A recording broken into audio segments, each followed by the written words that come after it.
Halo teman-teman Komisi Remaja GKJ Sarimulyo. Shalom. Ketemu lagi sama aku. Ya mungkin teman-teman yang udah sering ketemu aku di gereja atau ya di YouTube-nya Komasi Sarimulyo udah bosen kayaknya ya.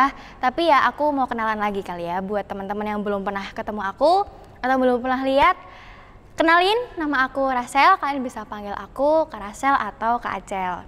Nah, di sini aku mau bawain renungan. Tapi sebelum itu aku mau promosi dulu nih. Jadi buat teman-teman yang belum follow Instagramnya Komasi Sarimulyo, bisa follow di bawah sini. Cantumin di sini ya.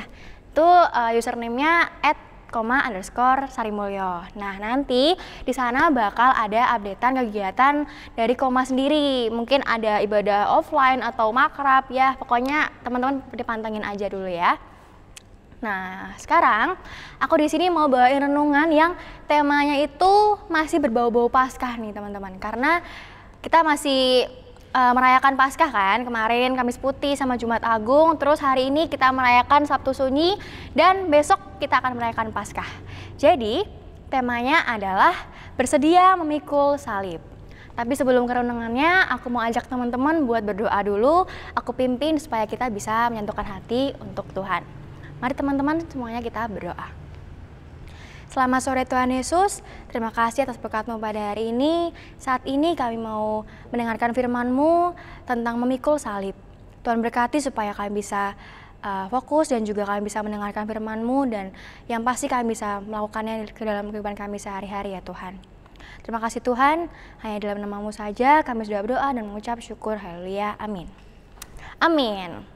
Oke, jadi dari tema bersedia memikul salib itu, aku ambil dari ayat Alkitab Lukas 14 ayat 25 sampai 35. Lukas 14 ayat 25 sampai 35. Teman-teman di rumah harus buka Alkitabnya ya. Jangan cuma dengerin aku doang, aku mau teman-teman juga ikut baca bareng ya. Coba kita buka dulu dari Lukas 14 ayat 25 sampai 35. Oke, kita baca bareng-bareng. 1, 2, 3. Segala sesuatu harus dilepaskan untuk mengikut Yesus. Ayat 25. Pada suatu kali, banyak orang berduyun-duyun mengikuti Yesus dalam perjalanannya. Sambil berpaling, ia berkata kepada mereka, "Jikalau seorang datang kepadaku dan ia tidak membenci bapaknya, ibunya, istrinya, anak-anaknya, saudara-saudaranya laki-laki atau perempuan, bahkan nyawanya sendiri, ia tidak dapat menjadi muridku. Barang siapa tidak memikul salibnya dan mengikut aku, ia tidak dapat menjadi muridku. Sebab siapakah di antara kamu yang kalau mau mendirikan sebuah menara tidak duduk dahulu membuat anggaran biayanya? Kalau cukup uangnya untuk menyelesaikan pekerjaan itu, supaya jikalau ia sudah meletakkan dasarnya dan tidak dapat menyelesaikannya, jangan-jangan semua orang yang melihatnya mengejek dia sambil berkata, orang itu mulai mendirikan, tetapi ia tidak sanggup menyelesaikannya. Atau raja manakah yang kalau mau pergi berperang melawan raja lain tidak duduk dahulu untuk mempertimbangkan? Apakah dengan 10.000 orang ia sanggup menghadapi lawan yang mendatanginya dengan 20.000 orang? Jikalau tidak, ia akan mengirim utusan selama musuh itu masih jauh untuk menanyakan cara-cara perdamaian. Demikian pula lah tiap-tiap orang di antara kamu yang tidak melepaskan dirinya dari segala miliknya, tidak dapat menjadi muridku. Garam memang baik, tetapi jika garam juga menjadi tawar, dengan apakah ia diasinkan? Tidak ada lagi gunanya baik untuk ladang maupun untuk pupuk, dan orang membuangnya saja. Siapa mempunyai telinga untuk mendengar, hendaklah ia mendengar. Amin. Itu dari Lukas 14 ayat 25 sampai 35. Tapi aku mau ajak teman-teman buat balik lagi ke ayat 27-nya, karena itu akan menjadi ayat emas kita pada hari ini. Coba dibuka lagi ya dari Lukas 14 ayat 27. 1, 2, 3. Barang siapa tidak memikul salibnya dan mengikut aku, ia tidak dapat menjadi muridku.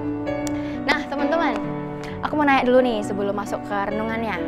Jadi buat teman-teman yang punya pacar atau gebetan atau mungkin sekarang sebutannya punya ayang, aku mau tanya nih, teman-teman pernah nggak sih dikasih janji-janji manis sama pacar atau gebetannya atau ayangnya itu? Ya mungkin kayak gini nih contohnya ya. Ceritanya nih aku ceweknya ya, aku ditembak sama orang. Kamu mau nggak jadi pacarku? Kalau misalnya kamu mau, aku bakal setia sama kamu, aku bakal nurutin semua perintahmu, aku bakal beliin apapun yang kamu mau, asalkan kamu jadi pacarku. Nah, itu contoh janji manis, teman-teman. Ya, sebenarnya ya bisa akan terjadi atau bisa enggak, tapi kan ya nggak tahu lah ya. Jadi kita nggak tahu itu sebenarnya bakal dilakuin apa enggak, tapi yang penting kayak dia udah berusaha, yang penting kamu mau jadi pacarku dulu, yang penting kayak aku kasih dulu lah janji manis, yang penting kamu mau gitu. Itu contoh pertama. Contoh kedua, kalau misalnya teman-teman memperhatikan atau ya pernah dengerin atau ngikutin pemilu, itu biasanya calon-calon pemimpin itu pasti akan mengadakan kampanye. Nah, dari kampanye itu, ya mungkin yang belum tahu kampanye itu apa ya, pokoknya kampanye itu dilakukan biar masyarakat itu pada memilih dia. Jadi dia mau melakukan segala cara, mungkin dengan muter-muter keliling daerahnya, terus mungkin dia juga bisa aja ngasih sesuatu nih ke masyarakatnya. Mungkin contoh pertama, dia bisa kasih uang, dia bisa kasih barang, atau mungkin sembako, tuh biasanya ibu-ibu pada suka tuh sembako gitu. Dia kasih kepada mereka, biar apa? Biar mereka itu nanti waktu saat pemilu datang, mereka memilih calon pemimpin tersebut. Jadi kayak ada timbal baliknya gitu loh teman-teman. Si calon pemimpinnya memberikan masyarakatnya sesuatu atau uang atau apapun itu. Nah nanti masyarakatnya ini kalau misalnya menerima, syaratnya dia harus memilih calon pemimpin ini gitu. Jadi itu semua dilakuin sama calon pemimpin ini biar dia bisa menjabat di daerah tersebut atau dia bisa jadi pemimpin daerah tersebut. Nah, jadi dari dua contoh tadi yang aku sebutin itu adalah sangat berbanding terbalik sama yang dilakukan oleh Tuhan Yesus, teman-teman. Kalau Tuhan Yesus itu ya, Tuhan Yesus tuh nggak pernah menjanjikan atau kasih janji-janji manis kepada manusia, kepada orang percaya. Justru Tuhan Yesus itu malah terang-terangan tuh bilang kayak gini. Kayak yang tadi kita baca bareng-bareng di ayat 27. Aku baca ulang ya. Jadi Tuhan Yesus itu malah terang-terangan bilang kepada manusia, barang siapa tidak memikul salibnya dan mengikut aku, ia tidak dapat menjadi muridku. Nah, jadi tuh kayak tadi aku bilang, Tuhan Yesus itu tuh nggak pernah menjanjikan hal-hal yang menyenangkan kepada orang-orang yang percaya kepadanya. Justru kalau misalnya kita atau setiap orang yang percaya mau mengikuti Yesus itu, dia harus melewati jalan penderitaan dengan cara memikul salib. Nah, jadi kalau misalnya kita itu mau mengikuti Yesus itu cuman kayak biar dapat berkatnya aja, cuman biar dapat seneng-senengnya aja, atau mungkin ya cuman pengen sesuatu yang nyaman aja, itu artinya kita salah dalam mengartikan kata menjadi murid Yesus. Nah, jadi kalau misalnya kita itu mau mengikuti Yesus itu harus memikul salib. Tapi memikul salib itu bukan berarti kayak ini nih. Jadi kalau misalnya teman-teman kemarin ikut ibadah Jumat Agung atau nonton dari rumah live streaming, teman-teman kan lihat tuh mungkin di awal-awal itu kan ada aku sama dua teman aku yang bawa salib kayu itu. Jadi bukan kayak gitu contoh memikul salib, itu cuman ya contoh lainnya aja ya, tapi dalam konteks kita yang sekarang ini memikul salib itu adalah kita harus mau mengorbankan diri kita, mau mengorbankan waktu kita, mengorbankan tenaga kita, pikiran kita, ya pokoknya mengorbankan seluruh hidup kita untuk mengabarkan berita Injil. Nah, jadi kalau misalnya teman-teman dan aku itu sekarang masih kayak, aduh aku nggak mau deh memberitakan kabar Injil, aku ogah deh gitu, aku nggak mau, takut nanti aku nggak punya temen, aku takut dibilang kok kamu kayak rohani banget sih gitu, aku takut nanti teman-teman pada ngejauhin aku, atau mungkin takut karena aku nggak bisa seneng-seneng, karena kan sekarang kan masa remaja tuh kan biasanya lagi suka main-main kan sama teman-teman, terus pergi kemana, jalan-jalan, pokoknya bebas lah gitu. Aku takut nggak bisa merasakan kebebasan itu kalau misalnya aku memberitakan kabar Injil. Ya kalau misalnya kayak gitu, apakah kita layak untuk menjadi murid Yesus? Kalau menurut teman-teman gimana? Kalau menurutku sih kayaknya kita nggak layak ya kalau misalnya kita masih ogah-ogahan gitu. Ya pokoknya tuh kalau misalnya jadi murid Yesus itu juga bukan sekedar gini nih. Misalnya ada yang sering banget baca Alkitab sampai hafal di luar kepala, terus sampai pokoknya dari Kejadian sampai Wahyu tuh dia hafal semua Alkitab. Terus dia juga misalnya sering ke gereja, sering datang ke gereja, bahkan kalau misalnya nggak ada ibadah pun dia sering ke gereja, kayak sering banget gitu. Itu juga bukan contoh dari mengikuti Yesus atau memikul salib. Jadi kalau misalnya teman-teman dan juga aku mau jadi murid Yesus, kita harus bersedia memikul salib, dan dengan caranya masing-masing ya. Mungkin karena kita masih remaja, dari hal-hal kecil dulu deh kita mulai berbuat baik kepada sesama kita, terus ya pokoknya menyebarkan kasih kepada sesama kita, teman-teman kita, keluarga kita. Ya pokoknya kita harus menjadi berkat buat orang lain. Itu contoh dalam memikul salib. Dan juga Tuhan Yesus itu telah memberikan kita berkat yang sangat besar yang nggak bisa dibayar pakai apapun, yaitu adalah apa? Keselamatan. Jadi keselamatan itu adalah anugerah atau berkat yang Tuhan Yesus kasih ke kita, kepada orang-orang percaya secara cuma-cuma, teman-teman.